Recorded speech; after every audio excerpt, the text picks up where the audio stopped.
Hey, y'all, welcome to week 4 of Rooted. Hey. The movie scene for today that applies to the proverb we'll be reading is from How the Grinch Stole Christmas, Yay. right? A Favorite. classic. And specifically the one with Jim Carrey in it, right? Probably the best one. Yes, okay. awesome. The cartoon one recently is really good too. But anyways, all right, the movie scene is where the Grinch gets invited down to Whoville to accept this award, right? Yeah. And the mayor presents the award, but the mayor and the Grinch obviously have a history of kind of being, just some tension in their friendship with the Grinch's origin story. And the mayor actually proposes to that woman that the Grinch kind of loved in elementary school. And it causes this uproar, and he presents a new car to her. And then this Grinch has the moment where he just says, you know what?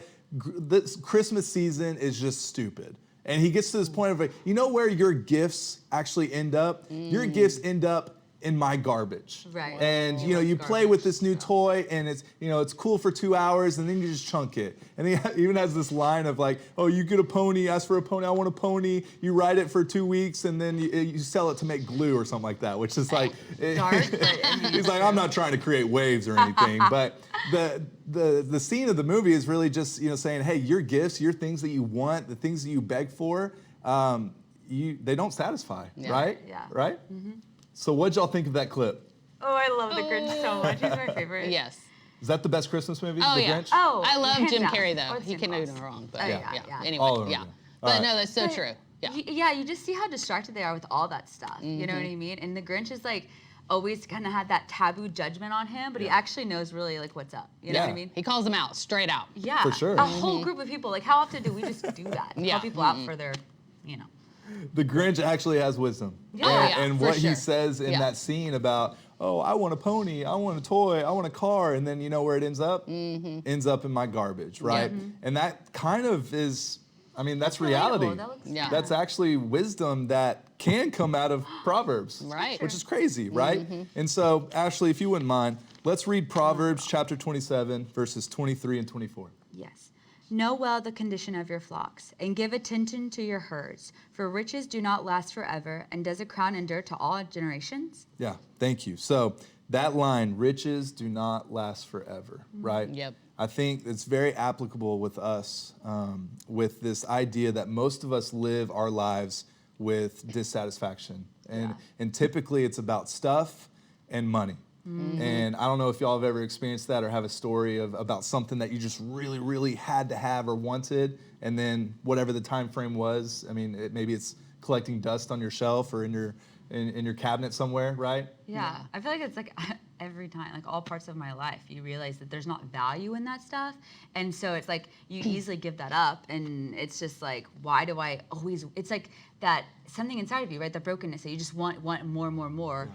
But then it's like there's no weight to it, right? Because if your family's sick or your brother is, going through cancer, different things like that, like that has more value than what kind of shoes you have or like the newest thing. You know what I mean? Like it's perspective. Yeah, I think I have like 2 iPhones in my junk drawer at home that like one day, man, I was just like so excited, like old ones that probably cool. are cracked or don't work.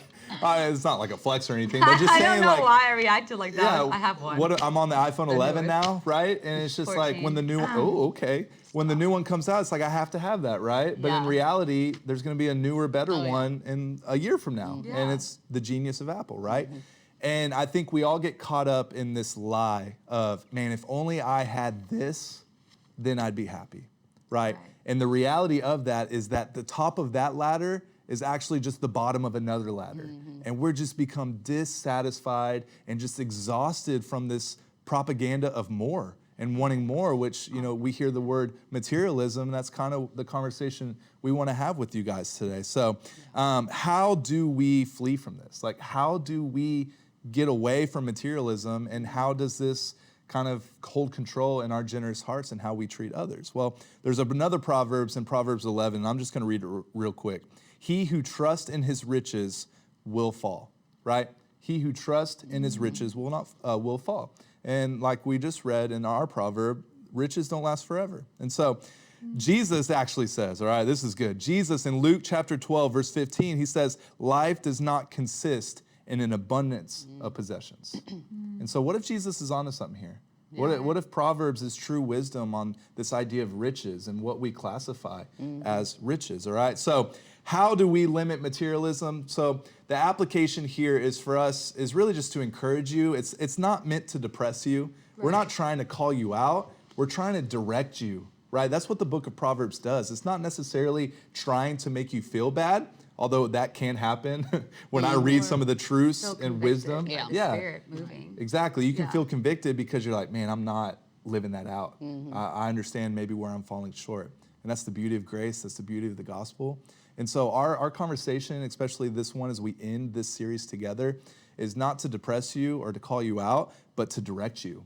Right. And like we said, these paths lead in different directions, and this path leads to blessing and happiness, and that's what we want for you, all right? So limiting materialism, that doesn't mean you don't own anything, right? I have shoes on, right? We have nice things, and that's okay. And it doesn't mean that you're not anti-fun or anti-beauty or whatever, right? It doesn't mean, when I say limit materialism, I just mean that money and stuff are beautiful servants of you, right? They're a horrible master, but they're a beautiful servant in how we can help other people, right? And so we just want to talk about that. We want to have that conversation. And the idea is that the less you have, there's lots of scriptures that blessed are the poor in spirit, and blessed are the meek, right? There's this idea of actually limiting what you have can be a blessing for you, right? And so this idea of limiting materialism. And then the second one is, of course, practicing generosity. We've been doing that over the past few weeks. But again, you have to start now. A lie is that, well, I'm 12 years old, I don't have much to give. I'll do that later in life when I get more or when I actually have money. The reality of that is that the more money you get, the harder it is to give it away, right? Yeah. Say you make $200 for babysitting this month. Let's take the tithing, kind of practice of 10%, right? What is that, 20 bucks? Quick math, quick math. Like that 20 bucks feels like a lot. Like that was a whole, hour of my work or 2 hours of my work, right? But then one day you get a job and it's $2,000 paycheck and you're like, I have to give 200, like all that I used to make, I have to give that all away. Like that's a hard transition to make. So if you can start now with what you have now, I guarantee you will be better suited later in life when you do have more and when you're able to do more. So, and then of course, we just want to encourage you to always look to the place of fulfillment, right? Nothing in this world can satisfy us. Nope. We see that in everything that we have, and it's so true when it comes to stuff and money. So look to the place of fulfillment.